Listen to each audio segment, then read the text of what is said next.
Gostaria de destacar para vocês que eu venho seguindo fielmente a obra do professor Humberto ali, pelo menos no quesito organização dos temas. Mas na aula de hoje eu estou invertendo, né? Pela obra, eu falaria agora dos juízes, na verdade órgãos do judiciário, né? Mas que no fundo ele só falou dos juízes, e depois falaria dos auxiliares. Mas como para falar dos juízes é um pouco mais demorado, um pouco mais denso o assunto, eu optei em começar pelos auxiliares, que é uma matéria mais simplória, mais tranquila, tá bom? Então, vou falar primeiro dos auxiliares, na sequência eu vou me reportar então aos órgãos do Poder Judiciário. Valendo aquela mesma regra de sempre, quem tiver alguma dúvida, não se acanhe, pode perguntar, né? Tem uma ferramenta nova aí, que é o chat, se quiser fazer pelo chat também, não tem problema, respondo com o maior prazer do mundo. Ok? E estou pensando em semana que vem também a gente combinar, segunda-feira todo mundo abrir as câmeras. Tá? Então fazer uma votação no chat aí, quem é a favor ou contra a gente abrir as câmeras na aula que vem, vota aí, né? Vou contar os votos de quem participou. Beleza? Então, brincadeiras à parte, mas é sério, faz a votação porque eu vou contar. E aí, vamos começar o nosso assunto aqui, que são os auxiliares da justiça. Bom, quando a gente fala de auxiliares da justiça, já gosto de destacar que nós estamos falando de sujeitos do processo, né? Todos aqueles que são auxiliares do juiz são sujeitos do processo. E lembrando que parte é aquele que tem interesse no resultado da demanda.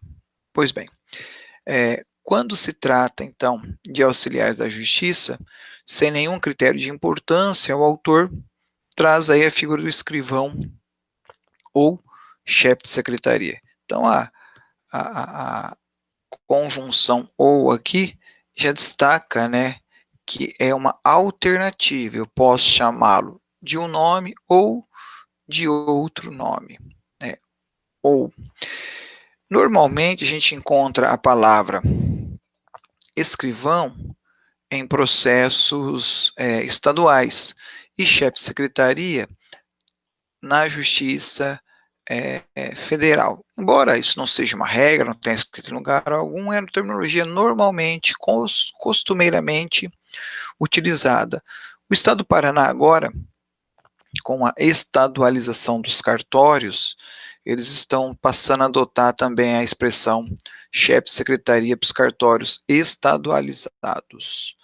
Para quem não entendeu o que significa estadualizados, é o seguinte: os cartórios do Estado do Paraná, do Poder Judiciário, eles eram todos eles particulares, ou seja, tinham um dono. Uma outra expressão ainda, funcionava como se fosse uma empresa.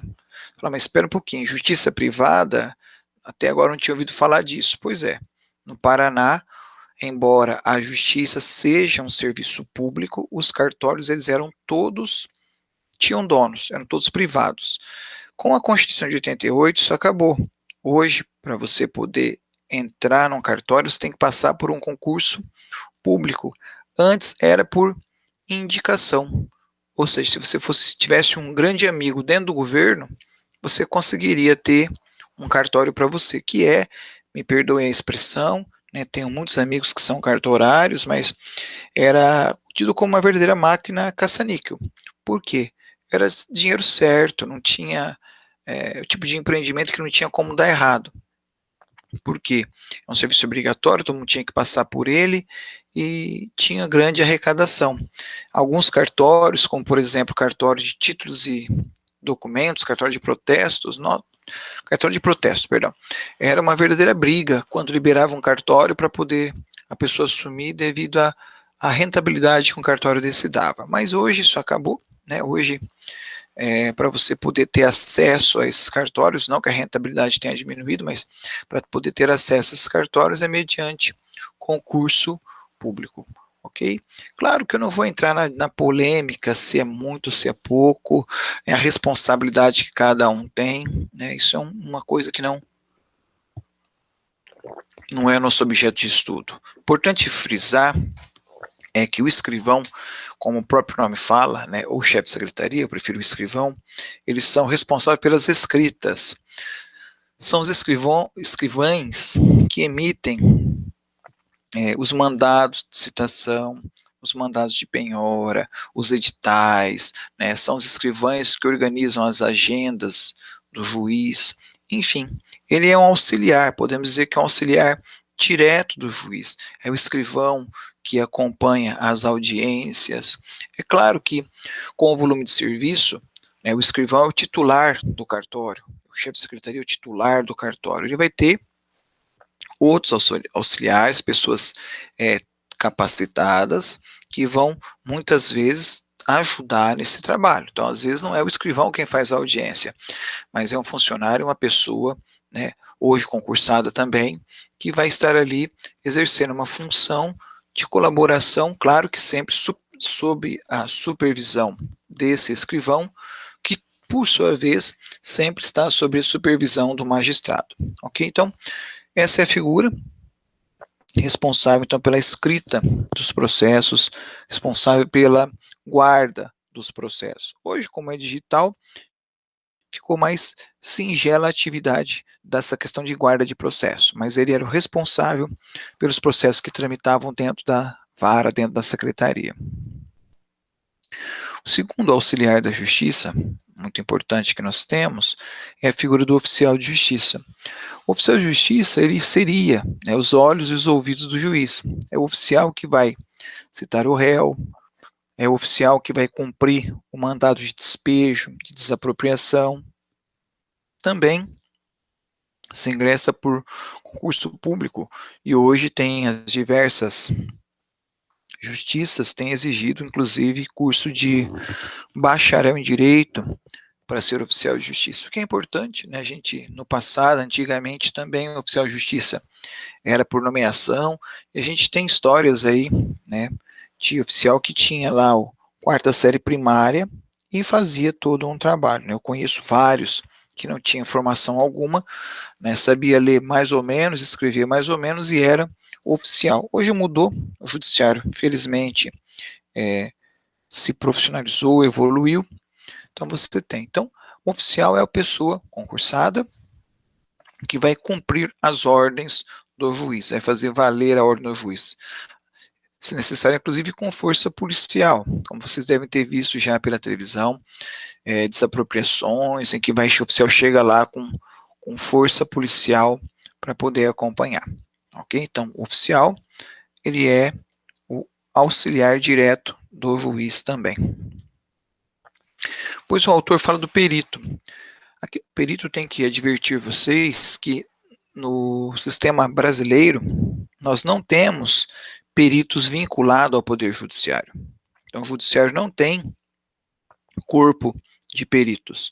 Quando o juiz precisa, então, de uma perícia, o que ele tem que fazer? Ele nomeia uma pessoa de sua confiança para poder realizar lá a perícia. Então, é um contador, é um engenheiro, é um agrônomo, é um, que mais? É um médico, é um odontólogo, que vai auxiliar esse juiz nas questões técnicas.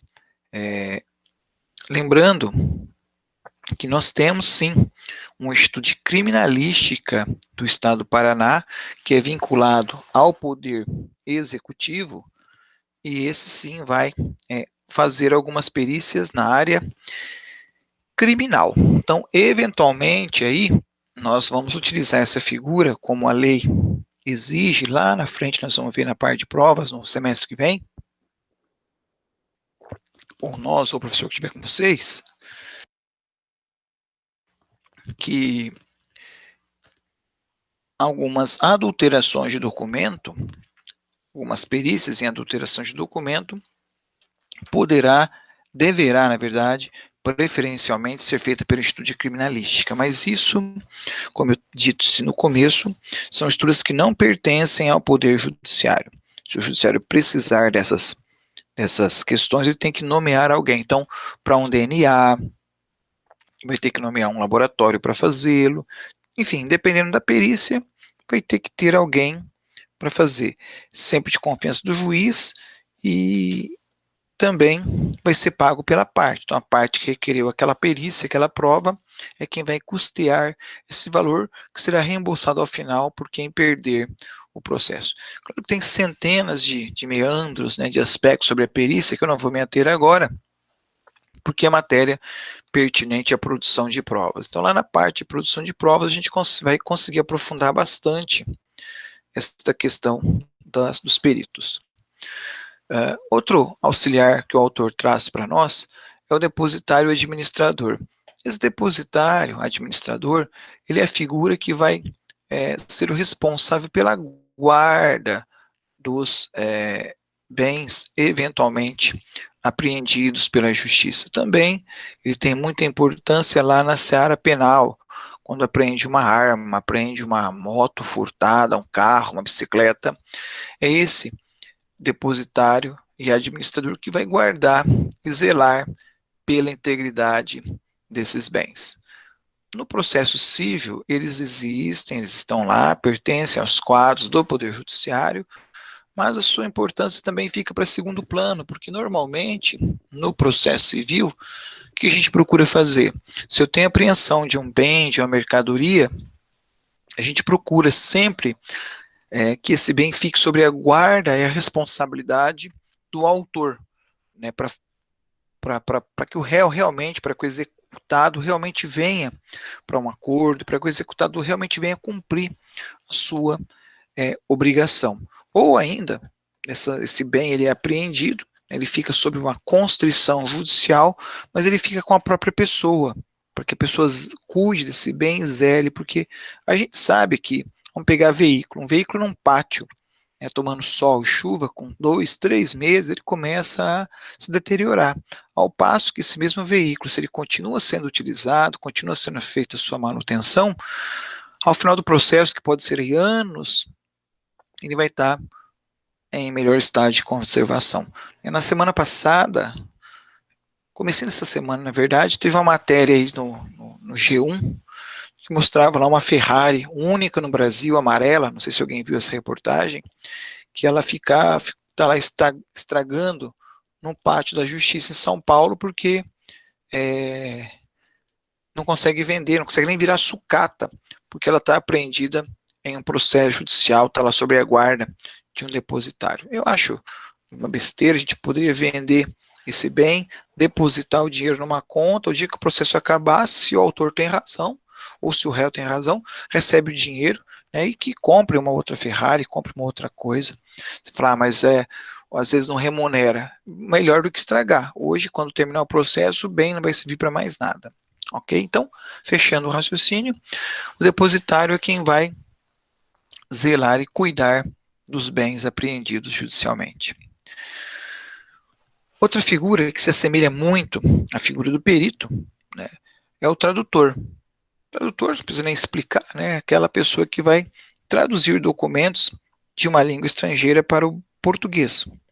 E também o intérprete. De repente você tem lá uma testemunha que seja muda, e aí precisa traduzir para ela, ou melhor, traduzir o que ela diz, né, o que ela externa para as partes. Enfim, o intérprete é quem vai então mediar a conversação entre alguém e o Poder Judiciário e as partes. Também é pouco utilizado e, quando necessário, o juiz faz a nomeação de alguém especificamente para isso, ok? Gente, se for tendo dúvida, curiosidade, pergunta aí. Por fim, nós temos a modinha do momento, que são os mediadores e conciliadores. São figuras que já existem no direito brasileiro há centenas de anos, né? Mas que agora chegou o momento deles, o momento de destaque, né? Tudo se fala em mediação, tudo se fala em conciliação, né? Quando eu digo modinha, não é desmerecendo, não, é dizendo que realmente é o que está mais sendo propagado aí, porque se a gente pensar um processo em que eu tenho um mediador, em que eu tenho um conciliador, e que se resolva, em que haja um acordo, é um processo a menos para o juiz julgar, então ele pode se dedicar a coisas realmente mais complicadas. Sem falar no aspecto psicológico, quando as pessoas fazem acordo, tanto o autor quanto o réu ficam menos ofendidos do que uma sentença, porque a sentença ela vai atender o interesse ou do autor ou do réu. Então, toda sentença desagrada necessariamente alguém. Alguém vai ficar magoado, ou é o autor ou é o réu. Enquanto na mediação e na conciliação, todo mundo ali participa, colabora, todo mundo teoricamente sai feliz. Vocês devem estar vendo nas clínicas com a professora Tatiana a questão da mediação, da conciliação. A professora Andréa Lago, que é a coordenadora também de clínicas, eles têm alto viés nessa área, né? Até muita formação nessa área. E discutem os aspectos metodológicos, teóricos do que é um, do que é outro. Eu sou mais prático. Mediador e conciliador buscam uma coisa só, acordo. Né? Como que eles vão fazer isso? Isso é outro problema. Isso não cabe agora a nós discutir. Né? O que eu preciso mostrar para vocês é que o juiz terá dois auxiliares, ou mediador ou conciliador, que hoje estão dentro da estrutura do Poder Judiciário para poder trabalhar. Então, nós temos o CEJUSC, que é o Centro Judiciário de Solução de Conflitos, CEJUSC, né, nós temos uma vara do CEJUSC dentro do Unicesumar, para que os alunos comecem já a acompanhar esse tipo de situação. É bom, né, não é negativo. A única crítica que eu faço hoje ao judiciário é que ele não remunera o mediador e o conciliador. É uma mão de obra altamente especializada, né, são bacharéis de direito, que fazem concursos, que se preparam para isso, mas que fazem isso gratuitamente. Eu não concordo, acho que todo trabalho tem que ser remunerado, ao menos que você esteja fazendo lá um estágio de aprendizado, que não é o caso. Mediador e conciliador não são estagiários, são pessoas de alta formação. Então, basicamente, o autor separou esses auxiliares aqui para a gente tratar. Não são os únicos, tá? Nós ainda temos alguns outros. Nós temos, por exemplo, o avaliador judicial, que é alguém que vai fazer avaliações de algumas questões, alguns bens dentro e para o processo. Avaliações mais singelas, que não demandem tanta complexidade, que necessite de um perito, né? Eu tenho ainda o contador judicial, que é uma pessoa que durante todo o processo, mas principalmente ao final do processo, uma pessoa que pega o processo e vai analisar tudo aquilo que foi pago de custas para, abre aspas, fechar a conta, né, para fazer as contas do quanto custou, quem vai reembolsar o que, se está faltando pagar alguma coisa naquele processo. Então tem a figura do contador judicial, ok? Não é o mesmo, não tem que ter formação em contabilidade, aquilo é outra coisa. O nosso contador é quem vai fazer as contas do processo, ok? Nós temos ainda o distribuidor, que é o cartório que vai se encarregar de distribuir os processos. Nós já vimos isso, Maringá tem 7 varas cíveis, alguém vai ser responsável para dizer para qual vara vai, quem vai fazer esse sorteio. Embora hoje seja feito eletronicamente, existe um responsável para acompanhar. Então, esses são os auxiliares que o Humberto separou para a gente estudar. E a gente daí vai para o outro assunto da aula de hoje, que é falar um pouco sobre a carreira dos juízes. Ok? Alguma dúvida, alguma coisa? Nada? Pois bem.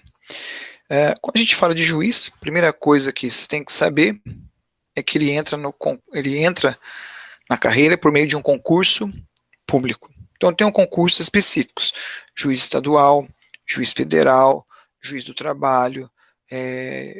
São pessoas, então, que vão passar por um concurso público para poder atuarem, para poder serem investidos nessas funções.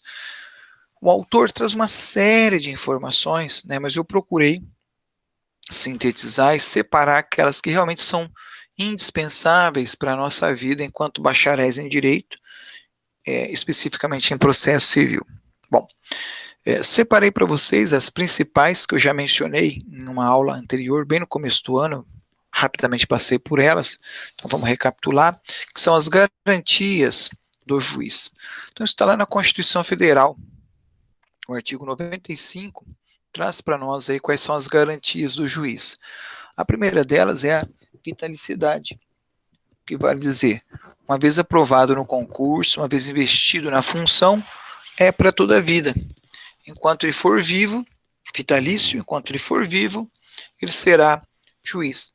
E a estabilidade, digamos assim, né, no caso do juiz é vitaliciedade, ela ocorre com 2 anos de exercício. Lembrando que os demais funcionários públicos só adquirem lá estabilidade, não é vitaliciedade o termo, só adquirem estabilidade a partir do terceiro ano em que ele está no cargo. Juiz não, juiz são apenas 2 anos. Quando a gente fala vitalício, é para a vida inteira, desde que não faça nenhuma besteira. Então, enquanto ele ainda não está, não é vitalício, para ele perder o cargo, ele vai ter que ter uma deliberação do tribunal. Ele vai passar, então, em outras palavras, por um processo administrativo. Confesso a vocês, eu já estive dentro do poder público, né, o poder público ele tem uma certa aversão a esses processos administrativos. Eles não gostam muito de realizar porque desgasta, confusão com funcionário, então, enfim, é uma tristeza. De qualquer maneira, no judiciário ainda é mais difícil você ter juiz perdendo o cargo por questões administrativas. Ele tem que fazer alguma coisa muito absurda, coisa muito errada para perder o cargo. A mesma coisa se fala depois que ele é vitalício. Depois que ele está em cargo de vitalício, que ele já está na vitalicidade do cargo, para ele poder deixar de ser juiz somente por um processo judicial com sentença transitada em julgado. Então, aqui é bem difícil dele perder o cargo. E muitas vezes é um desvio do sistema, uma tristeza quando a gente vê isso noticiado.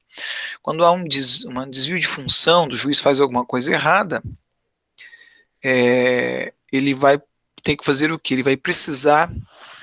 Li uma pergunta aqui, perdi o raciocínio.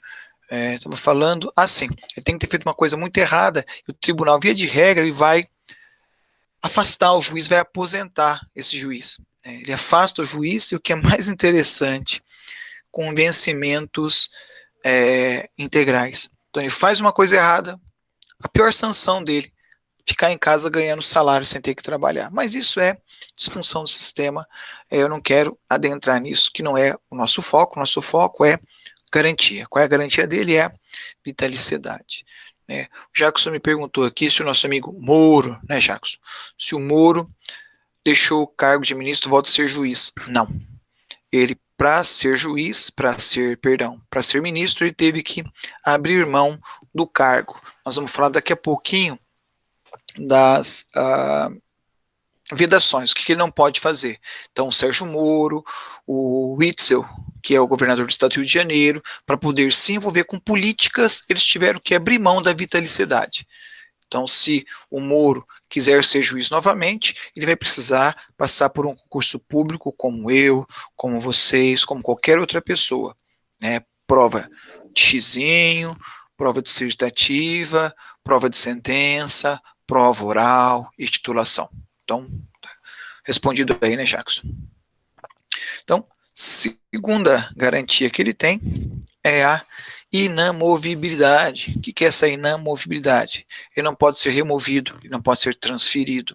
Então, se ele é juiz em Maringá, ele só sai de Maringá se ele quiser. Se ele não quiser, ele se aposenta aqui. Campo Mourão teve um juiz que foi juiz na comarca por 33 anos. Não sei se está por lá ainda, que fim deu esse juiz, não me sei também o nome dele.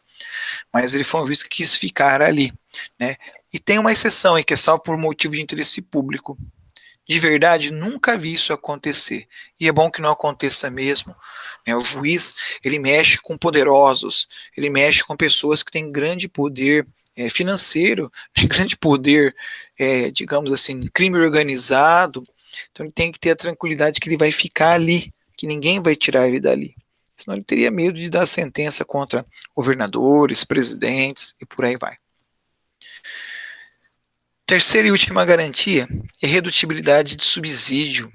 Em outras palavras, bem no popular, salário. Não vai ter diminuição do seu salário, ok?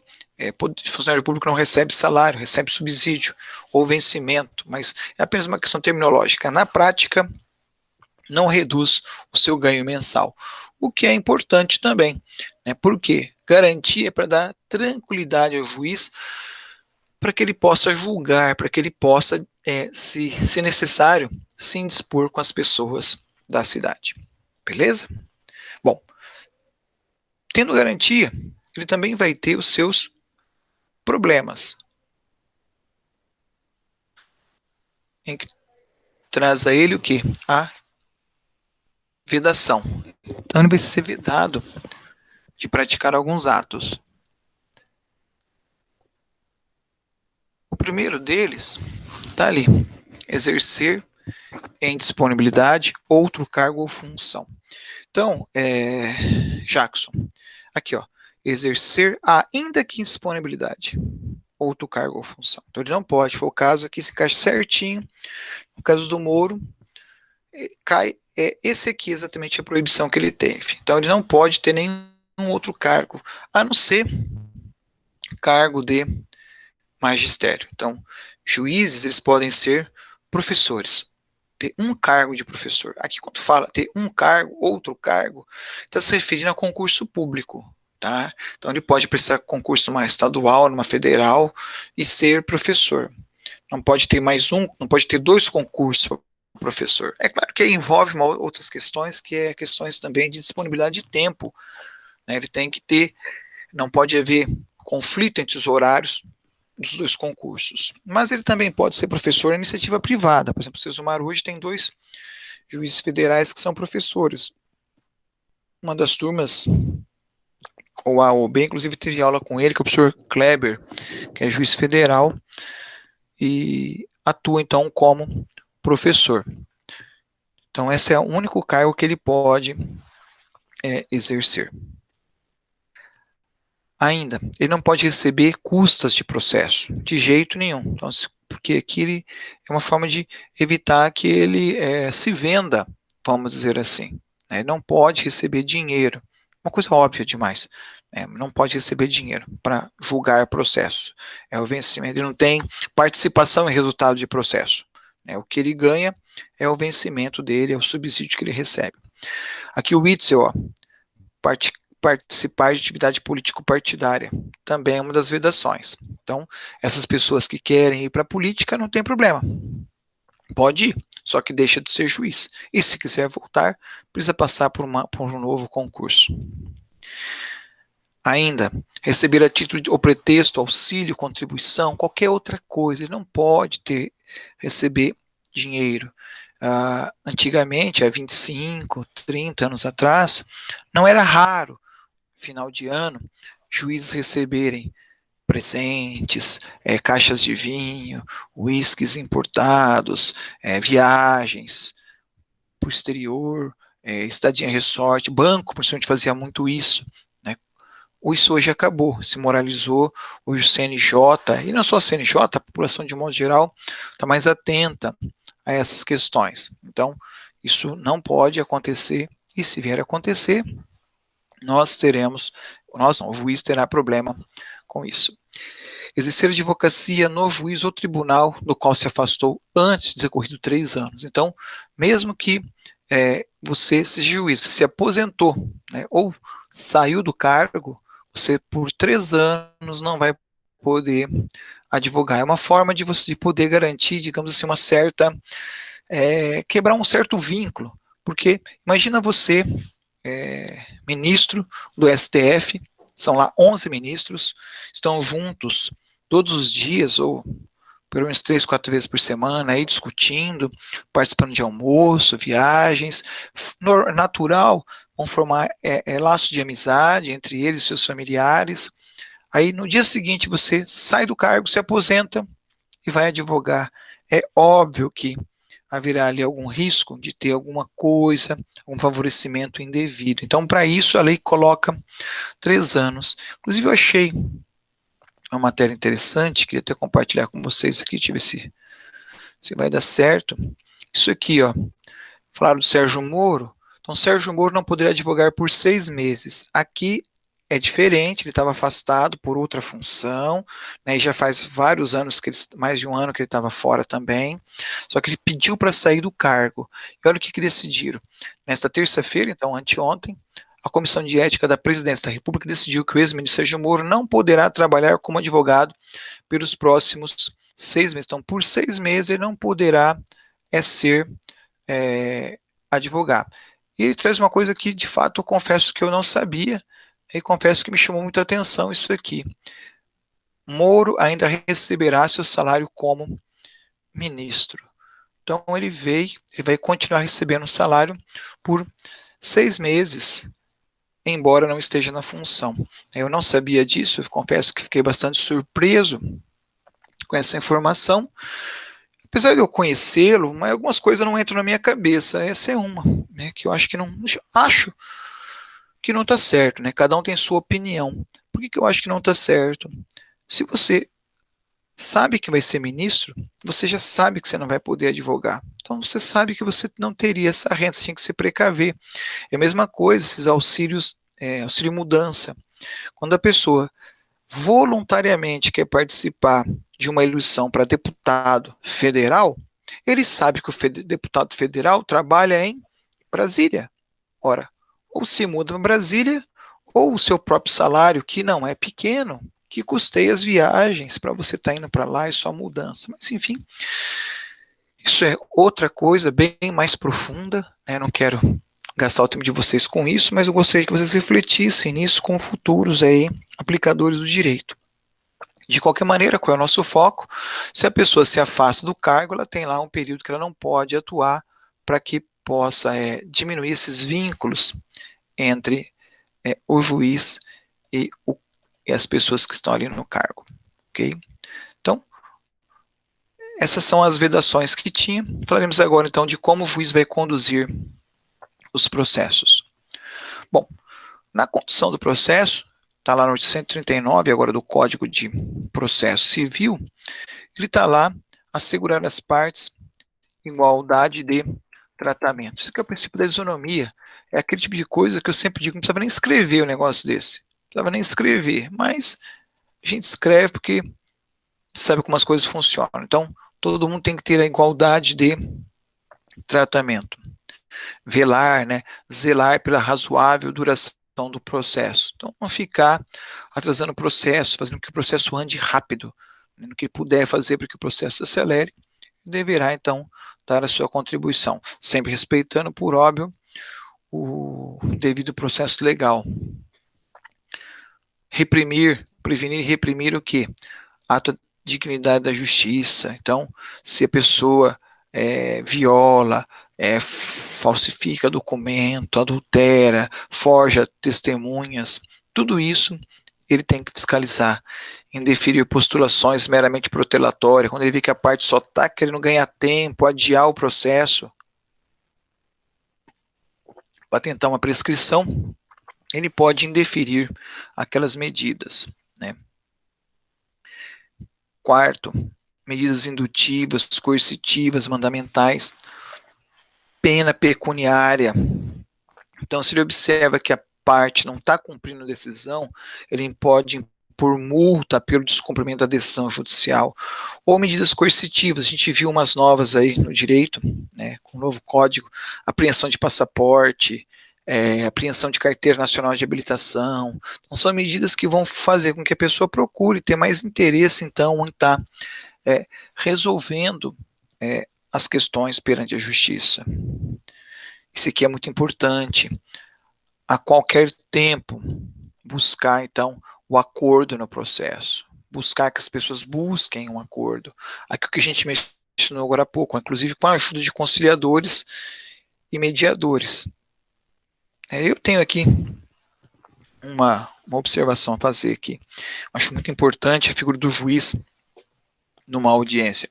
Com toda certeza, o aspecto, vamos dizer assim, a figura que ele representa, né, o poder que ele representa, às vezes motiva mais as partes a entrar num acordo, a se mobilizarem mais. Mas reconheço que não tem como ele estar em todos os processos, né? Valorizo, reconheço o trabalho dos conciliadores e mediadores. Mas que bom seria se nós tivéssemos um juiz para estar em todas as audiências, que mesmo as conciliações fossem feitas por um juiz. Mas o tempo, né, o exagero de demandas que nós temos não permite essa situação. Então vamos trabalhar com o que a gente tem e não com aquilo que a gente gostaria.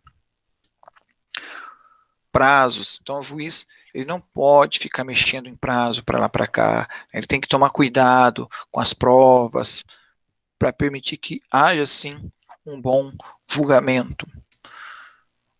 Outro, poder de polícia. Muitos responderam isso aqui para nós na questão da primeira prova lá, que quando pediu para que as duas mulheres saíssem da sala de audiência, muitos falaram que ele estava exercendo o poder de polícia. Ok, mas o poder de polícia tem que ser exercido também com responsabilidade, quando há necessidade para isso. Então, lá no caso não se aplicava o poder de polícia. Inclusive, esse poder de polícia do juiz pode trazer mesmo força policial, ele pode requisitar policiais militares para garantir que não haja confusão na sala de audiência, principalmente, que de vez em quando acontece. É raro, graças a Deus, mas acontece.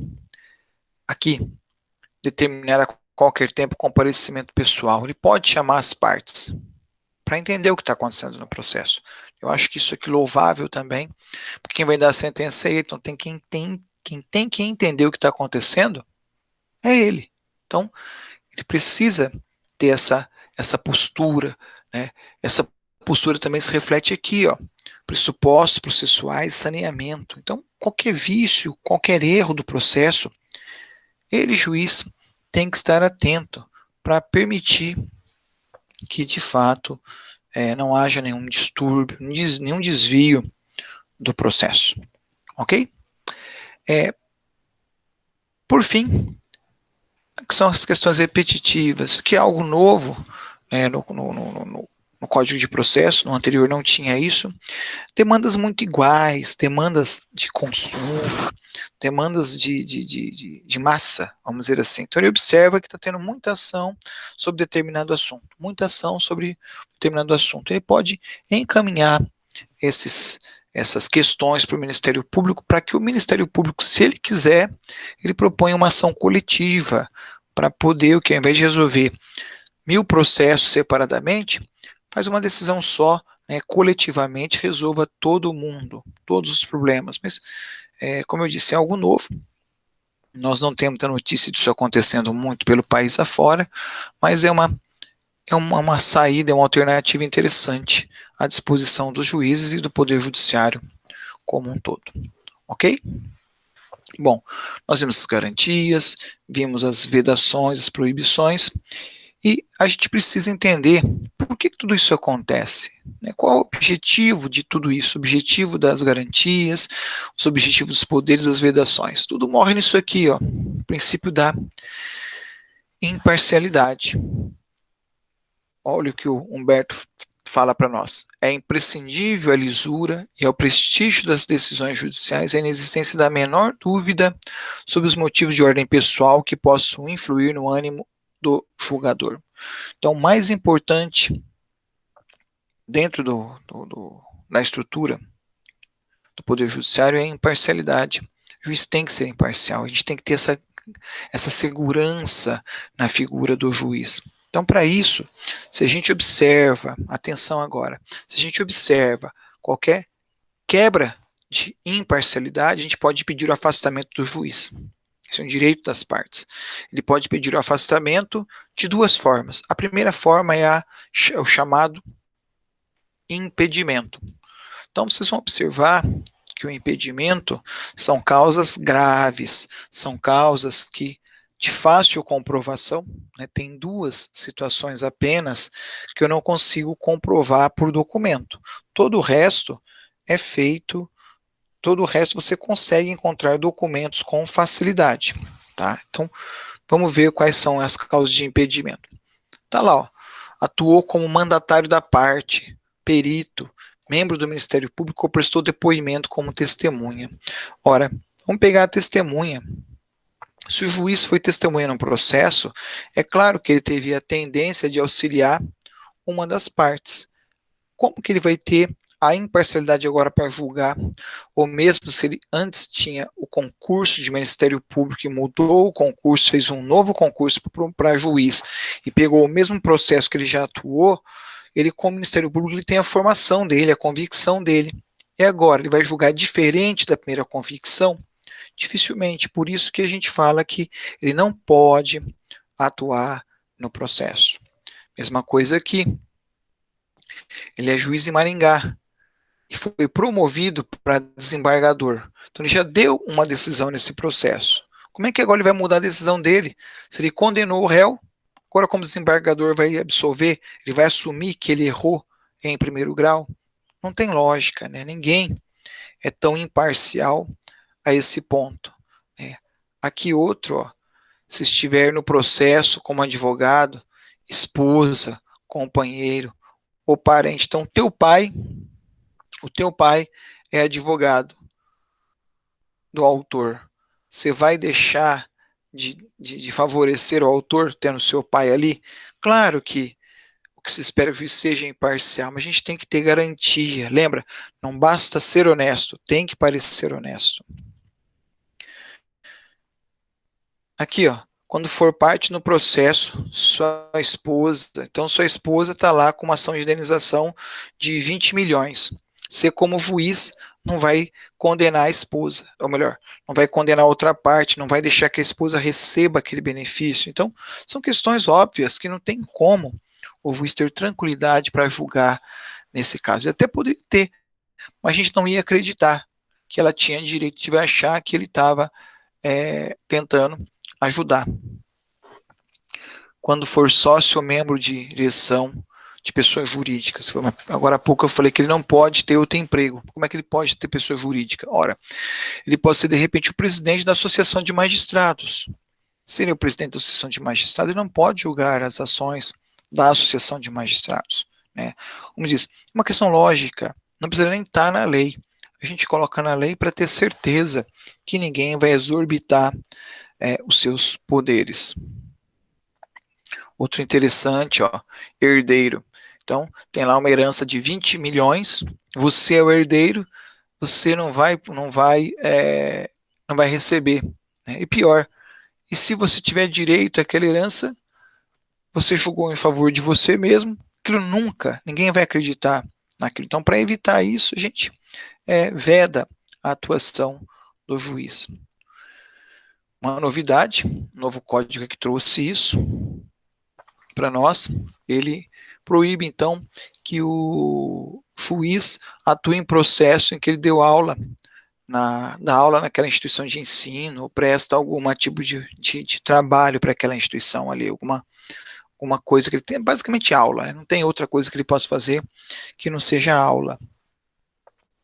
Então ele não pode ser advogado nem contra, nem a favor, advogado, perdão, não pode ser juiz julgando nem contra, nem a favor daquela instituição de ensino. Isso é uma novidade por conta aí do grande volume de magistrados, promotores, delegados que estão vindo também para a carreira jurídica, carreira de aulas.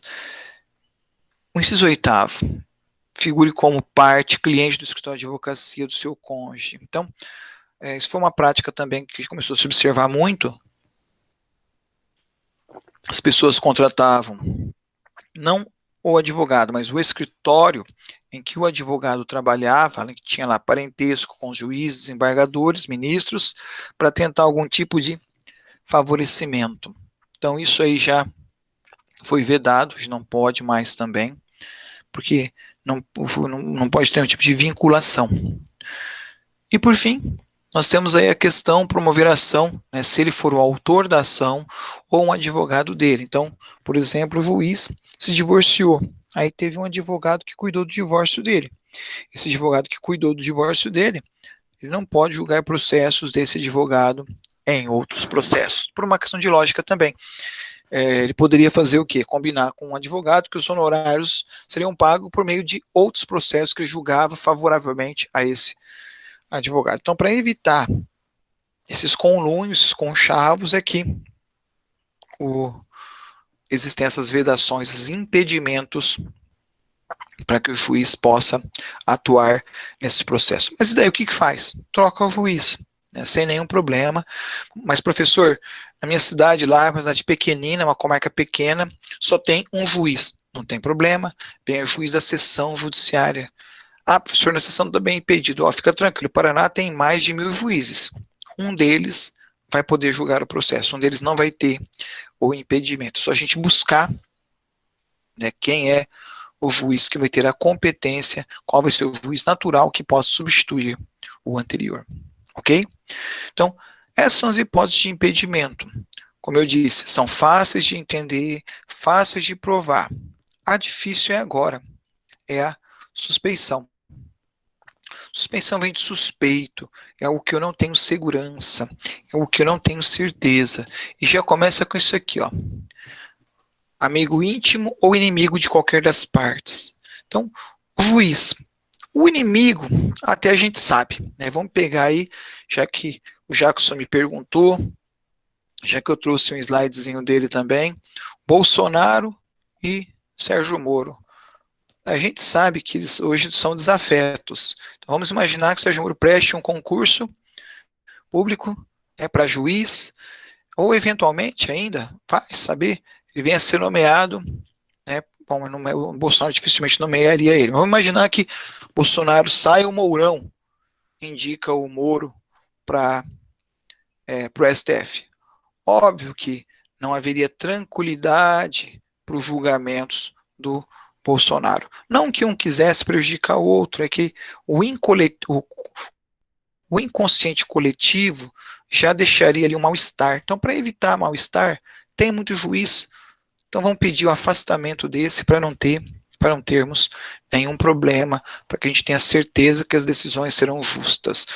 Mas o problema é esse aqui, ó. E o amigo íntimo? O amigo íntimo, primeiro, como o próprio nome coloca, é da intimidade. A gente não sabe quem é o amigo íntimo da outra parte, da outra pessoa, do juiz. Então, qual é a dificuldade? É provar. Alunos sempre perguntam, professor, mas como é que prova a amizade íntima? De todos os meios possíveis. Testemunhas, fotos, documentos. Hoje você tem uma ferramenta fantástica, que é Facebook e Instagram. A pessoa está lá, todas as fotos das viagens estão viajando junto, a parte e o juiz. Né? Tá tendo live, na live está lá o juiz junto com a parte. Então isso não vai dar certo. Foi o que aconteceu lá no Rio de Janeiro também. Acho que era o Bretas viajando sempre com o governador lá, o Witzel, toda a polêmica que deu, toda a discussão que deu. Né? Por quê? Porque fica estranho. Então, para evitar essas estranhezas, se o juiz tiver que julgar um processo em que ele tem uma amizade íntima, qual a melhor medida? Afasta esse juiz, troca ele que não vai ter, é mais salutar para o Poder Judiciário. Aqui é a mesma coisa, ó, receber presentes. Então, se a pessoa está recebendo presente de alguém, ou se orientou essa pessoa acerca de algum objeto do processo, óbvio que ela não pode julgar. Então tá lá no final de semana, num jantar, encontra uma pessoa mal educada, isso tem muito hoje em dia, ao invés de conversar, espairecer, fica lá infernizando o juiz com questões jurídicas, né? Querendo saber o que ele acha disso, o que ele acha daquilo, e na semana seguinte propõe uma ação, e esse juiz vai julgar aquela ação que ele deu palpite, né? Que ele aconselhou alguém. Óbvio que ele não vai poder julgar, ele vai poder pedir o seu afastamento. Então ele fala, ó, não vou julgar porque eu orientei, tratei desse assunto anteriormente. Isso aqui também é interessante, ó, quando qualquer das partes for credor ou devedora dele ou de algum parente seu. Também, né, se tem lá alguém que te deve um dinheiro, é óbvio que você pode querer, abre aspas, favorecer alguém, ou se você deve dinheiro para essa pessoa. Então, às vezes você, vamos dizer assim, combina com ela, vou te pagar com aquela sentença. Isso não pode, isso não tem cabimento. Então, para evitar, te afasta esse juiz. Outra coisa difícil, interessada no julgamento em favor de qualquer das partes.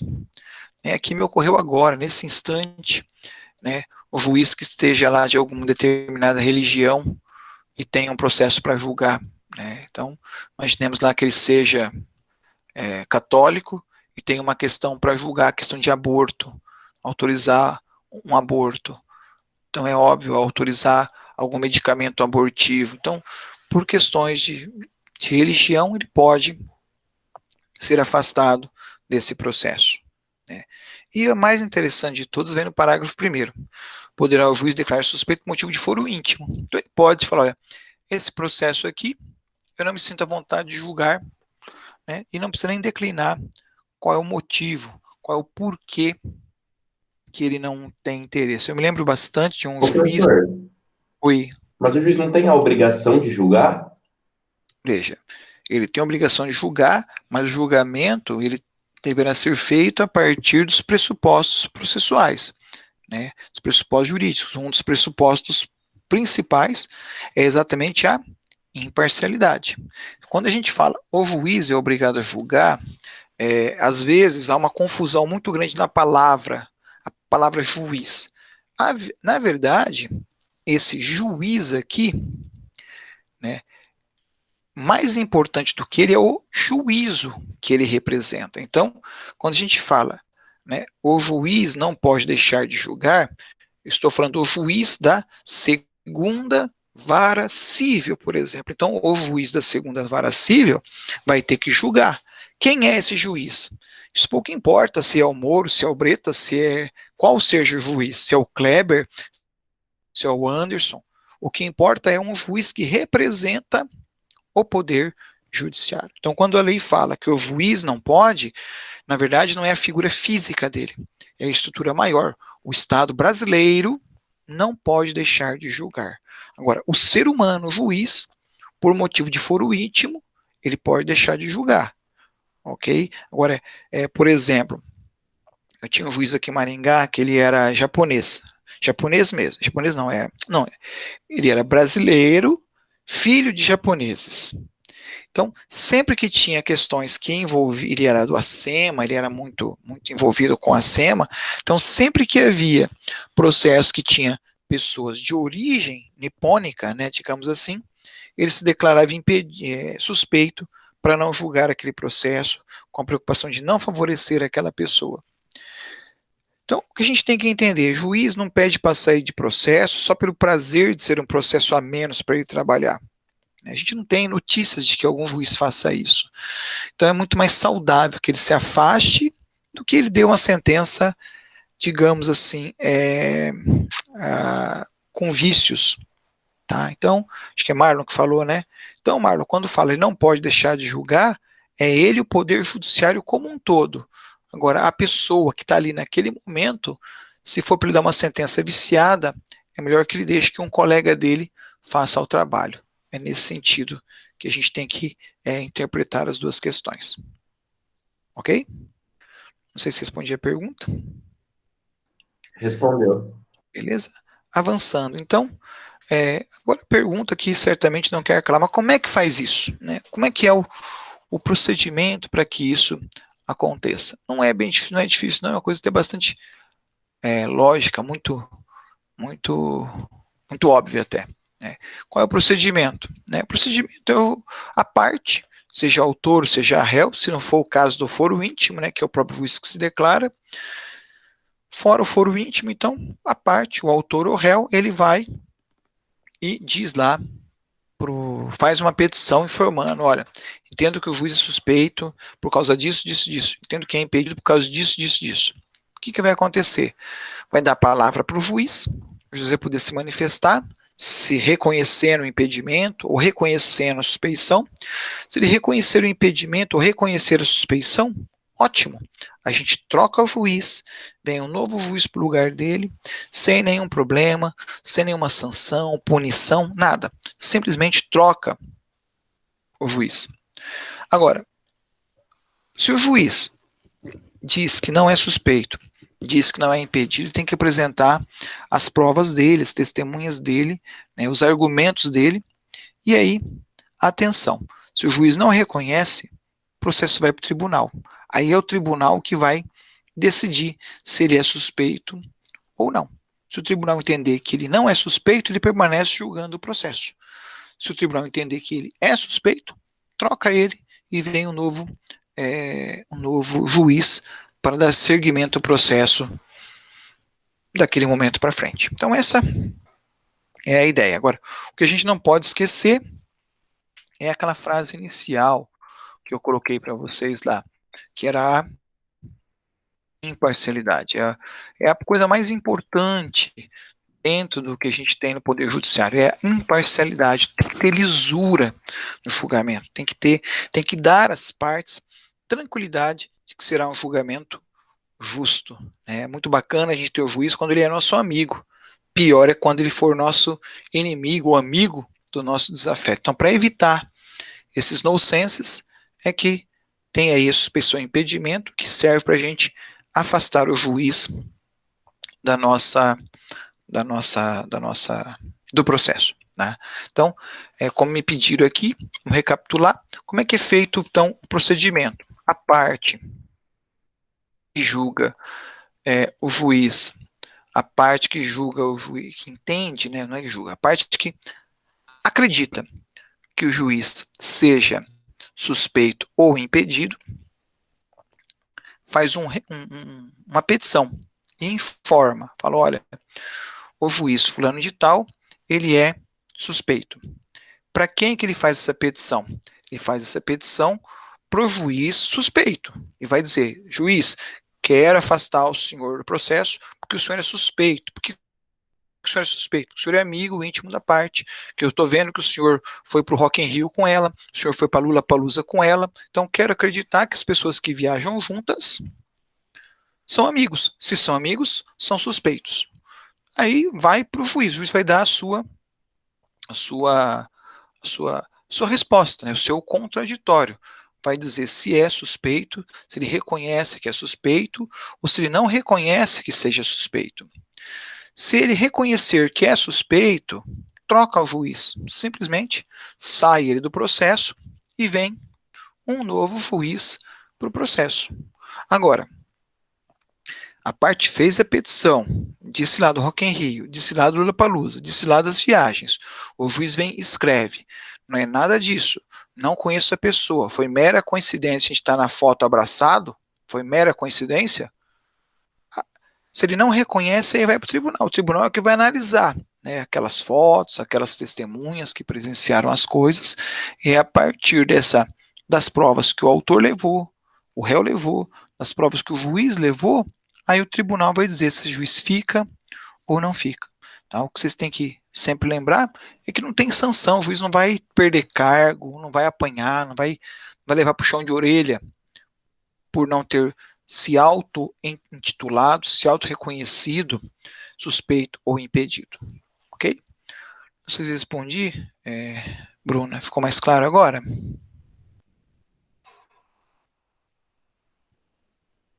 Bom, basicamente é esse, então, o procedimento. Ok? Bom, pessoal, o que eu tinha separado para a nossa aula de hoje era isso aí. Eu continuo sentindo que vocês fazem poucas perguntas, vocês tinham que perguntar mais, mas enfim, não tenho como obrigar essas perguntas, né? Mas insisto sempre que vocês, por favor, leiam os textos, porque é fundamental para a formação de vocês. Ok? Se não tiver dúvida, pessoal, libero